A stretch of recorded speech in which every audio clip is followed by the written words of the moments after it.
सादर नमो नमः। मैं हूं स्वामी आनंद स्वरूप। आज लाइव हूं अपने फेसबुक पेज पर। सप्ताह में 2 दिन रविवार और बुधवार को मैं लाइव रहता हूं और आप सबके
आज हम लोग जिस विषय को उठा रहे हैं, विषय बहुत महत्वपूर्ण है। आप सब भी थोड़ी संख्या में जुड़ जाइए तो फिर बात को आगे बढ़ाते हैं।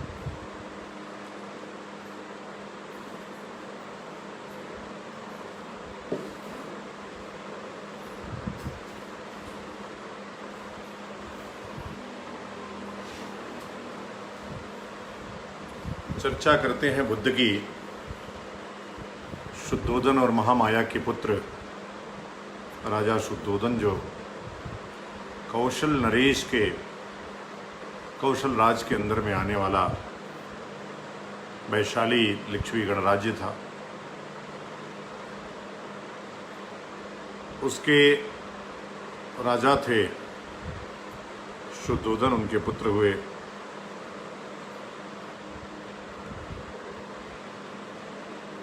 गौतम।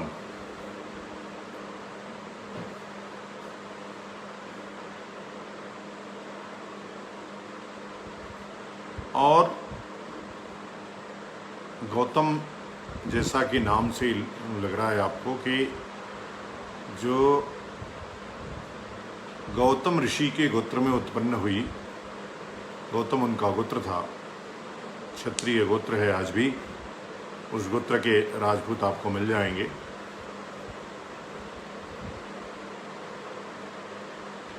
पैदा होने से लेकर के और अपने महापरिनिर्वाण तक बुद्ध आजीवन सनातन धर्मावलंबी बने रहे।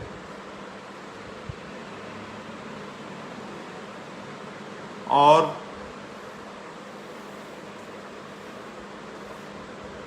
जिस प्रकार से आलार कलाम से लेकर के और तमाम ऋषियों, महर्षियों, गुरुओं के सानिध्य में रह करके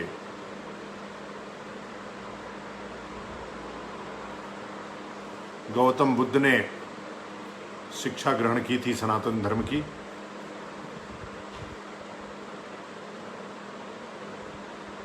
उन्होंने कभी भी सनातन धर्म से अलग कोई धर्म नहीं चलाया। ये बात जो मैं कह रहा हूँ, ये प्रामाणिक बातें हैं। जिस सत्य की, जिस अपरिग्रह की, जिस आस्तेय की, जिस अहिंसा की बात हमारे सनातन धर्म में कही गई है बार बार, उसी को उन्होंने पंचशील नाम देकर के सनातन धर्म की धर्म ध्वजा को आगे ले जाने का काम किया। जो हमारी सन्यास की परंपरा है, सन्यास प्राप्त करते ही व्यक्ति जिस प्रकार से निर्वाण को प्राप्त होता है, मोक्ष को प्राप्त होता है, वो कोई अलग नहीं था। परंतु तथाकथित कुछ ऐसे विद्वान जो आजकल घूम रहे हैं गली गली, चौराहे चौराहे, वो अपने आप को बौद्ध बोलते हैं कि मैं बौद्ध हूं। तो आज का जो बौद्ध है वह पूरी तरह से एंटी हिंदुइज्म इज कॉल्ड बौद्धिज्म, कि हिंदू धर्म का किसमें विरोध है वही आज का बौद्ध धर्म है। तो धर्म तो मैं नहीं कहूंगा, इसलिए मैं बार बार बोल चुका हूं आप लोगों को कि यदि आप धर्म कहते हैं किसी को तो उसको आप धारण करने योग्य समझते हैं, फिर आप उसकी श्रेष्ठता अपने सनातन वैदिक धर्म के आगे करते हैं। मैं बौद्ध की एक विचारधारा, एक दर्शन कह सकता हूं जिसका खंडन हमारे आदि शंकर ने किया आगे चल करके। और आज जो बौद्ध धर्म दलाई लामा के बाद भारत में विश्व भ्रमण कर रहा है, चारों तरफ हिंदुत्व के ऊपर लगातार कुठाराघात कर रहा है,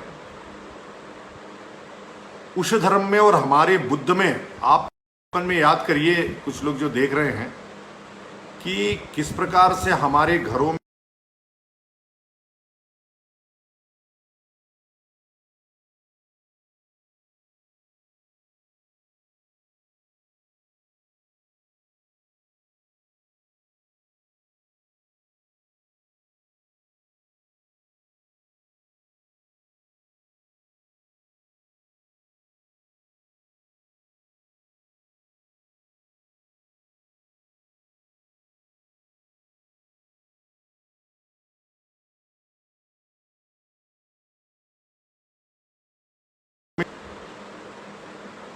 आपने देखा किस प्रकार से आज जो आधुनिक बौद्ध धर्म है वह सिर्फ हिंदू धर्म की नफरत के ऊपर ही टिका हुआ है। क्यों? उनको हमेशा ऐसा कहना है कि यह है, जो व्यक्ति, जो उनकी जो त्रिपिटक अभी ये सब वर्तमान उल्लेख है, ये वर्तमान का बौद्ध है जो संघ में परिणित है, जो जिसका काम सिर्फ हिंदुत्व की विचारधारा को के प्रति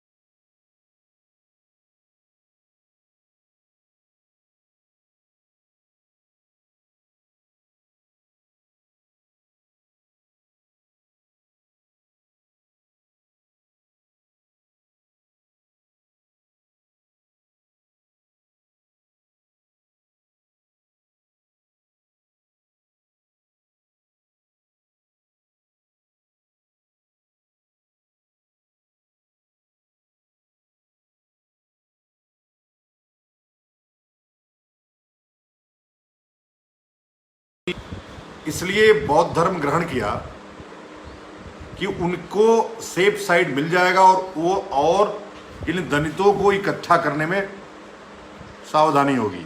आज भी जो अंबेडकर के पोते हैं, प्रपौत्र हैं, वो हिंदू दलित हैं। मैं कहता हूं अभी चंद्रशेखर रावण है और वो वाला क्या नाम है उसका, भूल रहा हूं मैं, नाम भी इन सबों का लेने में मुझे शर्म आती है, कि ये लगातार हमारे वैदिक धर्म के ऊपर हमले करते रहते हैं। अभी अभी एक व्यक्ति ने, वो जो जिसका नाम चंद्रशेखर रावण है, उसने कहा है कि हम राम मंदिर नहीं बनने देंगे। बेटा, तुम तो अभी दलित होकर के बौद्ध धर्म का विरोध कर रहे हो, अब पक्ष ले रहे हो, बौद्ध कह रहे हो। अगर तुम्हारे में इतनी हिम्मत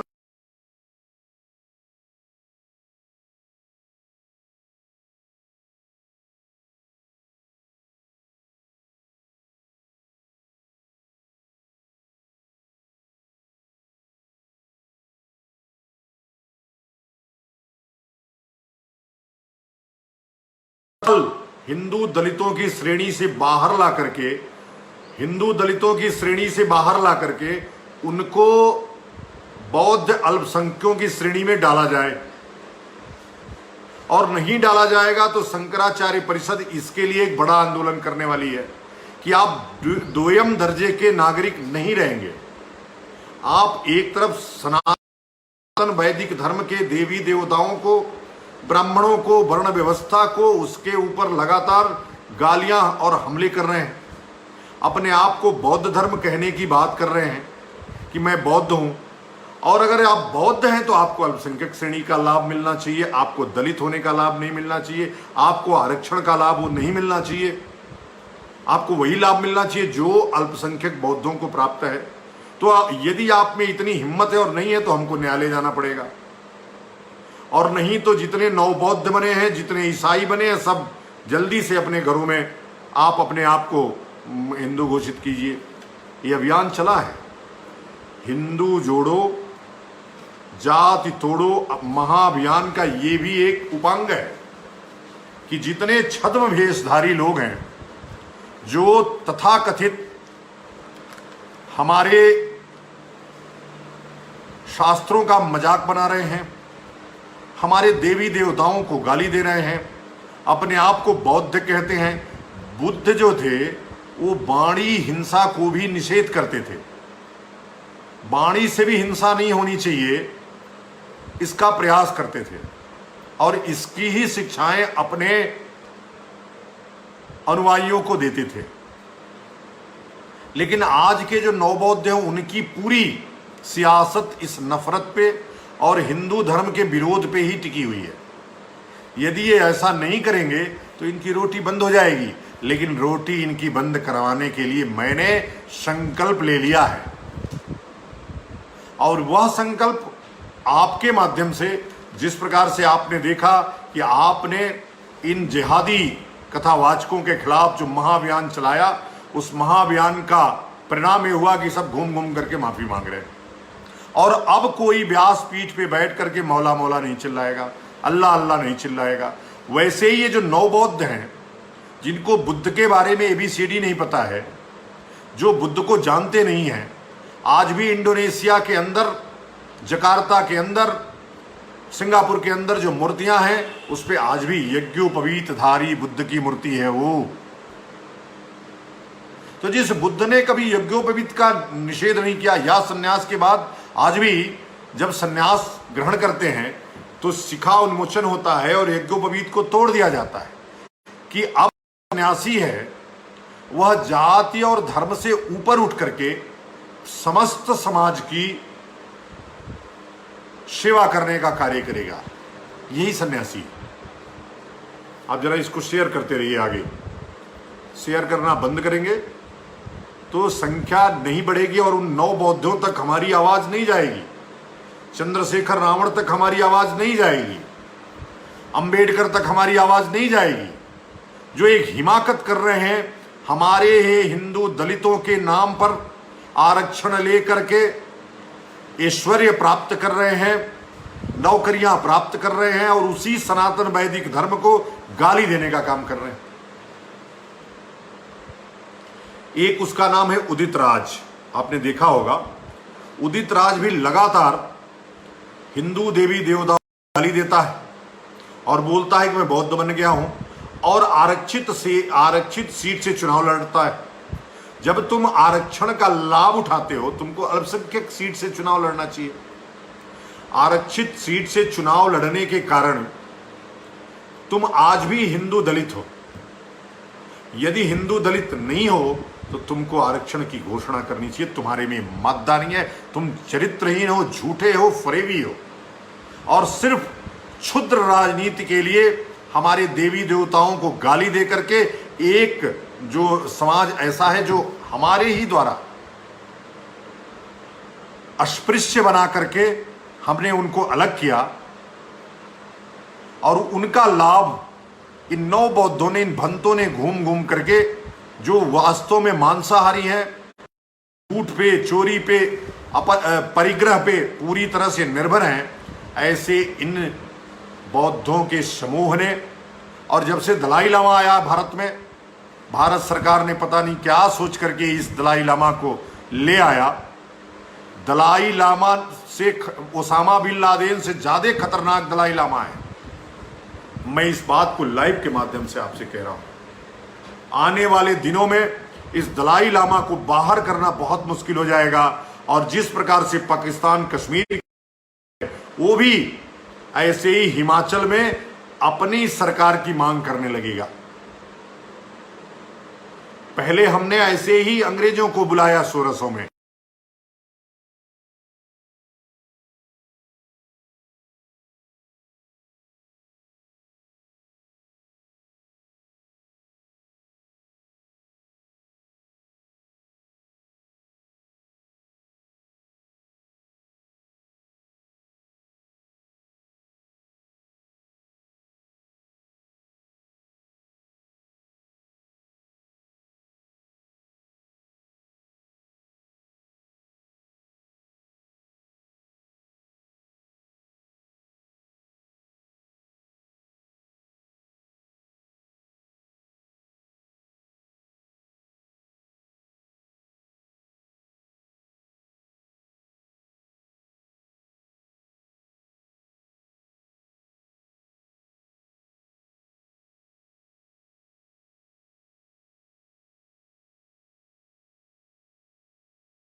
ये जो बुद्ध का धर्म है, बौद्ध धर्म है अभी वाला, यह अशोक के बाद का धर्म है।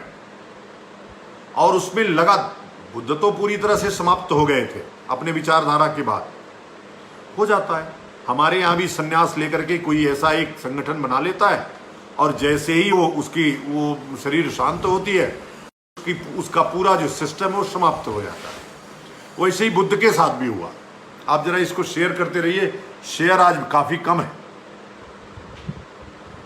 और जब तक आप इसको, इन बातों को सुदूर तक नहीं पहुंचाएंगे, मैं तो एक दिन आता हूं तो कम से कम आप ये जाइए कि समस्त जो आपके फ्रेंड ग्रुप के लोग हैं और समस्त आपका जो परिवार है, उस तक हमारा वीडियो पहुंच जाए।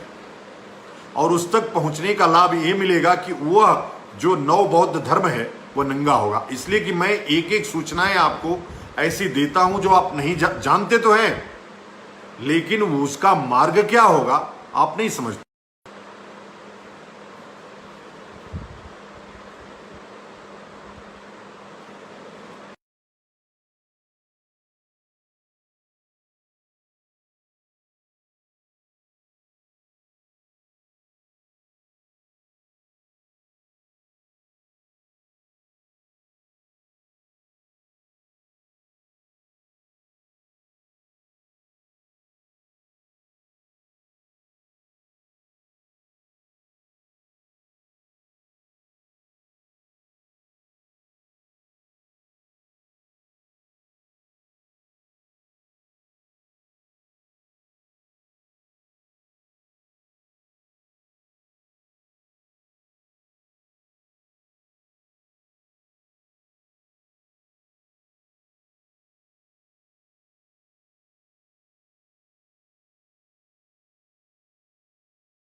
और ये मांग हमारी आज की नहीं है, मांग मैं लगातार कर रहा हूं, लेकिन अब यह संकल्प हो गया है। 3-4 संकल्प हमने, उस पे काम हम लोग कर रहे हैं। आपने देखा, आप इकट्ठा होकर के देखिए, पहले जितने नवबौद्ध हैं, चंद्रशेखर, उदित राज सहित, ये सब के सब भगवान राम की आरती और दुर्गा गाते हुए नहीं तो आप कहिएगा। इसलिए मैं बात कहता हूं कि अगर तुम, ये तो चंद्रशेखर तो और ओवैसी तो मीम का नारा देते हैं, अरे नालायक, अगर तुम अपने आप हो, बख्तियार ने पूरे नालंदा पे आक्रमण करके उसके विश्वविद्यालय को जलाने का काम किया था, बुद्ध का नामो निशान मिटाने का काम किया था, फिर किस मुंह से तुम भीम और मीम कहते हो? भीम और मीम तो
का काम, रामायण गाने का काम इसी दलित समुदाय के लोग करते थे। लेकिन धीरे धीरे उनकी संख्या घटती गई और आज यह आलम है कि किसी दलित बस्ती में कोई मंदिर नहीं है, किसी दलित बस्ती में कोई धार्मिक कृत्य नहीं हो रहा है, इसलिए कि धीरे धीरे नफरत फैला दिया गया कि ये सामंतवादी लोग थे, इन्होंने हमको सताया है। और राम ने शंबुक को क्यों मारा, एक द्रोणाचार्य ने एकलव्य का अंगूठा क्यों ले लिया, इस तरह की नफरत को फैला फैला करके आपके कानों को भर दिया गया है। और आप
के रूप में वर्णित करा दिया और अल्पसंख्यक की श्रेणी में उन लोगों को डाल दिया। मैं भारत सरकार से ये भी मांग करता हूं कि कोई बौद्ध धर्म नहीं है, बौद्ध एक दर्शन है, बौद्ध एक विचारधारा है और इस प्रकार की लाखों विचारधारा इस देश में अभी भी जीवित है। बौद्ध का जो धर्म, बौद्ध का जो दर्शन है वो धीरे धीरे अनिश्वरवाद के नाते समाप्त हो गया, इसलिए कि भारत की तासीर ही ईश्वरवादी है, चाहे वो इस्लाम के रूप में हो, चाहे वो जीसस के रूप में हो। धीरे धीरे जिस बौद्ध ने मूर्ति पूजा के खिलाफ, आडंबर के खिलाफ, पाखंड के खिलाफ खड़ा हुआ, बुद्ध की सर्वाधिक मूर्तियां मार्केट में आपको मिलेंगी। तो मैं ये कहता हूं कि सिद्धांत का भी अष्टांगिक जो भी पंचशील था, जो मार्ग थे, उसको आपने धीरे धीरे छोड़ दिया। आपके पास अब एक ही मार्ग है, किस प्रकार से हिंदू देवी देवताओं को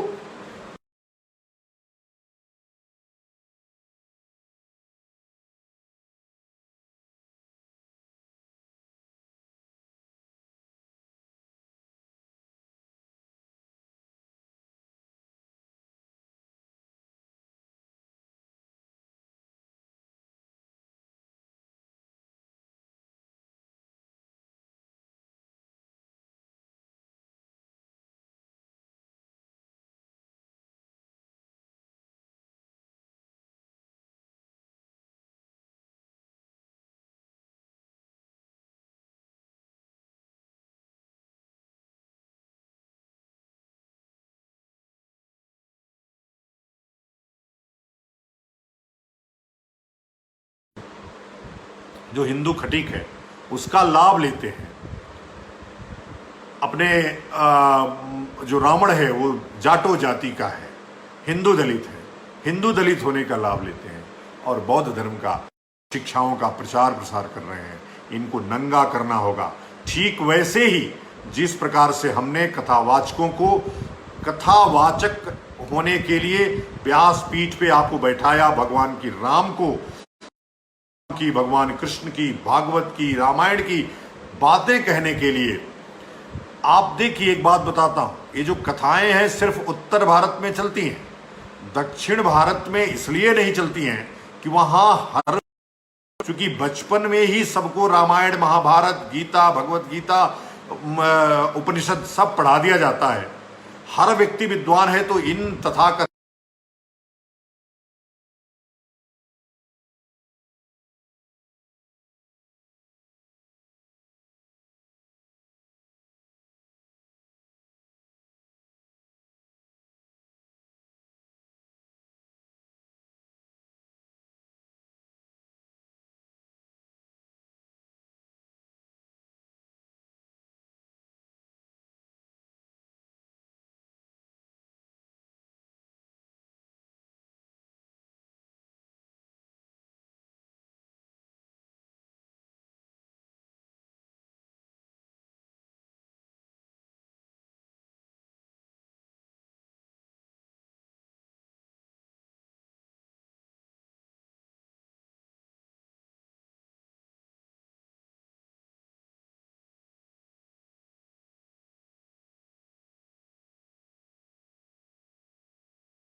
ये हमारी मांग है।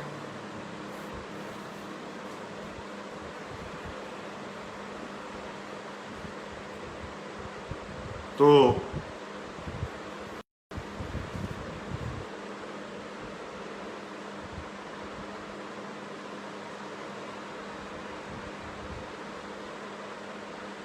ठीक बात, ये होने नहीं दिया जाएगा। टी एन मनीष जी, बिल्कुल आप कह रहे हैं कि ये षडांध वाली एक विचारधारा है नव बौद्धों की, इनका बुद्ध से, हमारे जो अवतार बुद्ध हैं उनसे कोई लेना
लगातार हम लोग जो है बोल रहे हैं, लेकिन नेटवर्क अभी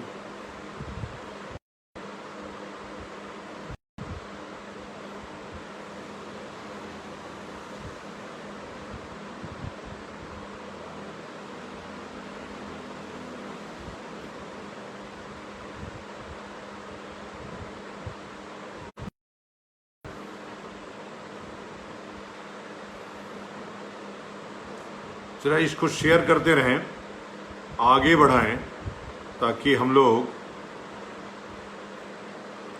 और बात कर सकें।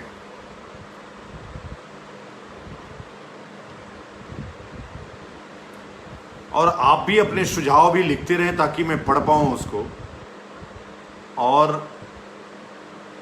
मैं बार बार कहता हूं कि जब हमारा संगठन मजबूत होगा, संघे शक्ति कलयुगे, जिन बातों को मैं कहता हूं उसको आप भी अपने अपने वाल पे लिखते रहिए, यदि आप सहमत हैं तो। असहमत हैं, अंधभक्ति की आवश्यकता नहीं है। हो सकता है कि मैं मानव स्वरूप में हूं, मेरे से भी गलतियां हो सकती हैं।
ये कुछ नेटवर्क की बहुत दिक्कत है आज।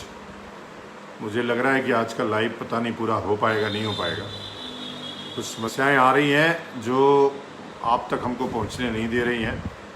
इन बौद्ध जो होते हैं वो तंत्र मंत्र वाले होते हैं, हो सकता है कुछ तंत्र कर रहे हों, लेकिन इनके तंत्र सब धराशायी हो जाएंगे जब सनातन वैदिक धर्म के सारे मंत्र चलेंगे। तो इनके तंत्र हमारे मंत्र से बड़े नहीं हो सकते कभी। लेकिन फिर भी मैं देख रहा हूँ कि लगातार जब से लाइव हो रहा है तब से ऐसा हो गया है कि ये कुछ सुनाई आपको दे रहा होगा, पता नहीं। कुछ लिखते रहिए आप ताकि हमको पता चलता रहे। आप लिखते रहें। एक ही व्यक्ति केवल लिख रहे हैं आदरणीय मनीष जी, और लोग नहीं लिख रहे हैं। तो लिखते रहेंगे तो मुझे पता चलता रहेगा कि क्या हो रहा है। अवश्य कुछ न कुछ ये दिक्कतें हुई हैं, आज के लिए लाइव नहीं हो पा रहा है ठीक से, लेकिन मैं आपको बता रहा हूं कि जिस प्रकार से दलाई लामा के आने के बाद बौद्ध विचारधारा का चहुओर प्रकाश चहुओर फैल रहा है, वो उनके अवैध पैसे के दम पर जितने हमारे सनातन मठ हैं, सरकार धीरे धीरे उनको दे रही है। और मैं देख रहा हूं कि खतरा हमको, आप देखिए, खुलकर बोलने की हिम्मत नहीं करता है, वह अपने चर्चों के अंदर ही बोलता है। लेकिन ये जो बौद्ध नवबौद्ध हैं वो खुलेआम भगवान को गाली दे रहे हैं।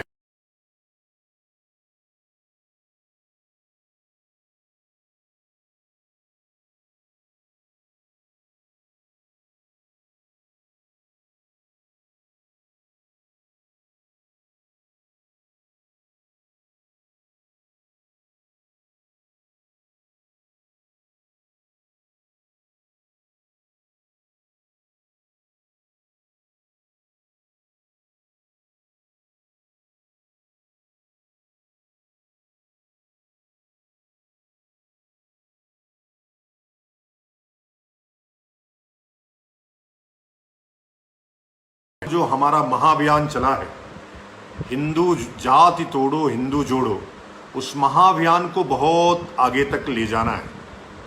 और वह महाअभियान ही इन सबके मद को चूर करके सनातन वैदिक धर्म की पुनर्स्थापना करे।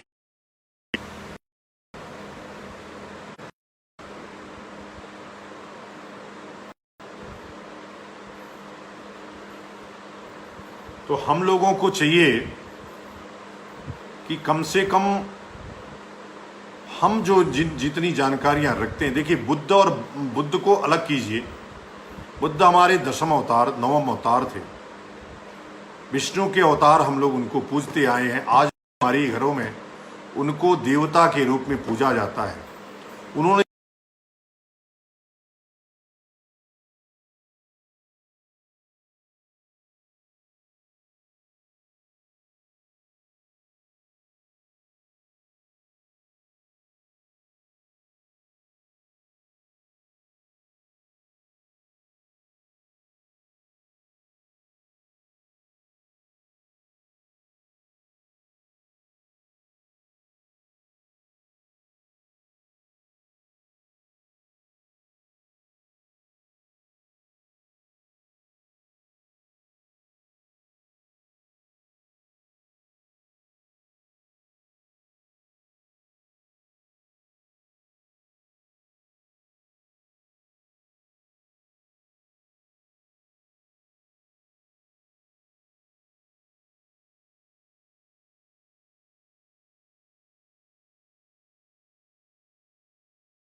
इसमें, लेकिन जो अभी आधुनिक नवबौद्ध हैं वो धीरे धीरे अपनी जाल को फैलाने के लिए अपने जो इनका वैदिक अवैज्ञानिक धर्म है, अनिश्वरवादी धर्म है, जिसको ये धर्म कह रहे हैं, मैं जिसको विचार कह रहा हूं, उस विचार का फैलाव हमको रोकना होगा। ये यौनों से ज्यादा खतरनाक है। मैंने बोला कि ये ओसामा बिन लादेन से ज्यादा खतरनाक है। मैं बोल रहा हूं तो आपको प्रमाण भी दे रहा हूं।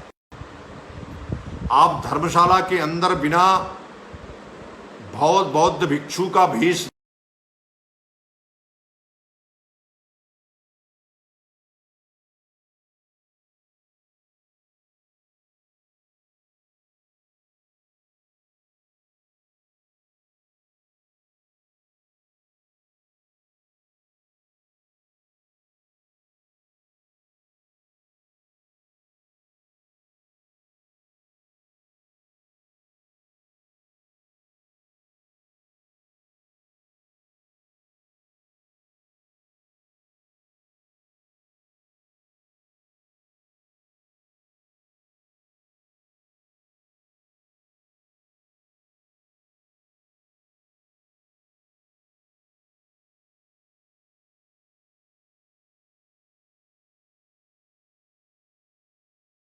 शिष्य और शिष्य प्रतिनिधि दंडी स्वामी पूज्य अभिमुक्तेश्वरानंद जी सरस्वती महाराज ने बताया है कि किस प्रकार से काशी विश्वनाथ के जो 56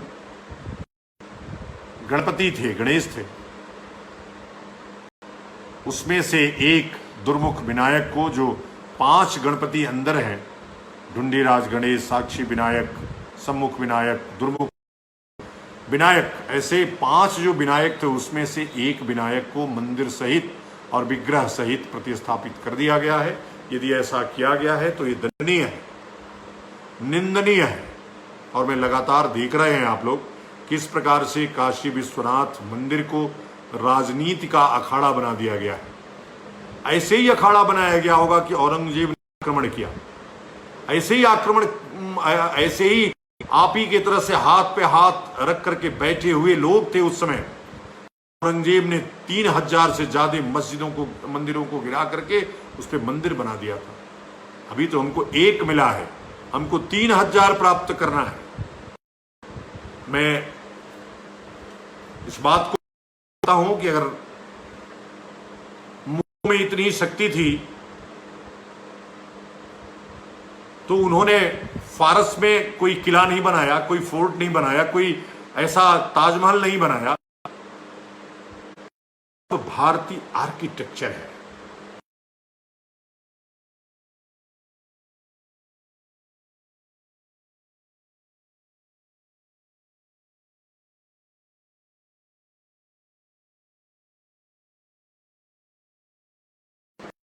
वैसे ही भारत के साथ हुआ है और ये लगातार हो रहा है, इसलिए कि हम अपने वैदिक धर्म को समझ नहीं पा रहे हैं, हम उसको उपेक्षित रखते हैं।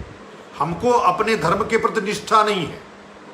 हमको सर्वधर्म का रोग इतना ज्यादा लग गया है, धर्मनिरपेक्षता का रोग इतना ज्यादा घर कर गया है, वह समाज को कलुषित और दूषित कर रहा है। उससे की बचने आवश्यकता है। तो आज के लिए संदेश यही है कि ये जो नवबौद्ध हैं, उदित राज अंबेडकर और रावण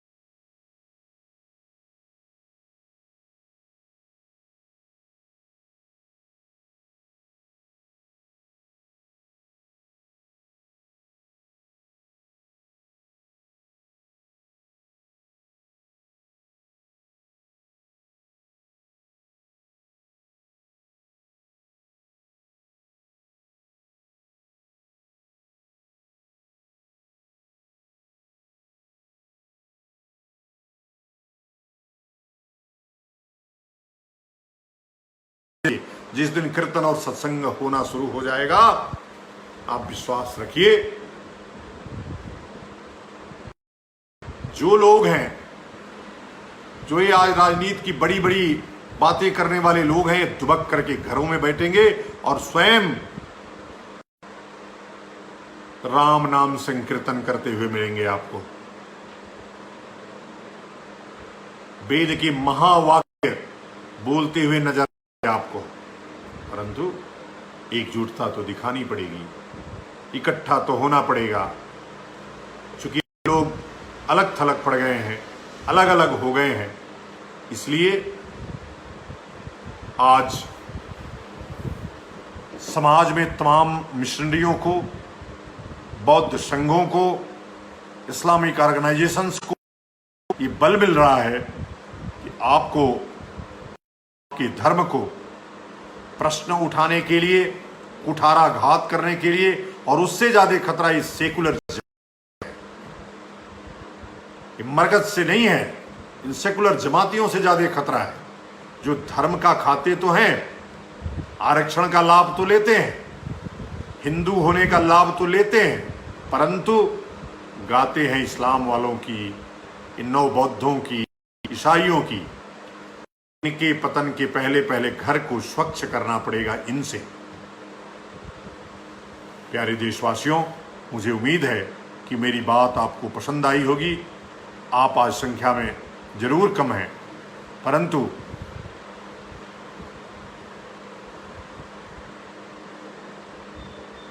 हाँ, ठीक बात कह रहे हैं। दलितों में सभी ऐसे नहीं हैं, दलितों में धोबी ऐसा नहीं है, दलितों में खटीक ऐसा नहीं है, दलितों में और भी तमाम जातियां हैं जो सैकड़ों, जो आगे चल के जाति में वर्णित हो गई। मैं जातियों में चूंकि विश्वास नहीं करता हूं, इसलिए उनका नाम नहीं लेता हूं, लेकिन हमला सर्वाधिक इसलिए कि सर्वाधिक संख्या भारी उनकी थी, जाटों की और चमारों की, इसलिए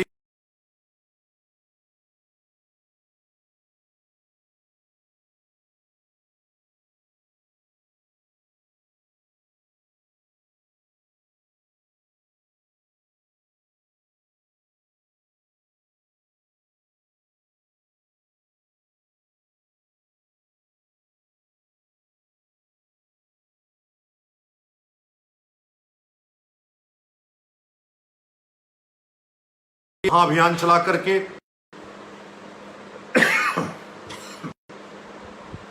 इस महाअभियान को देंगे और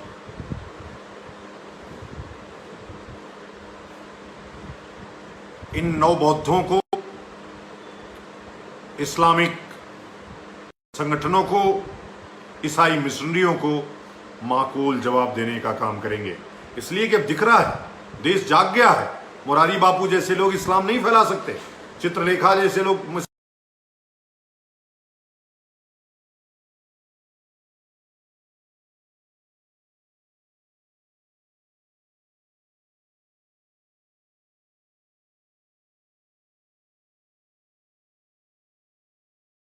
विचारधारा है, इसलिए भारत में इसको रहने का कोई अधिकार नहीं प्राप्त है।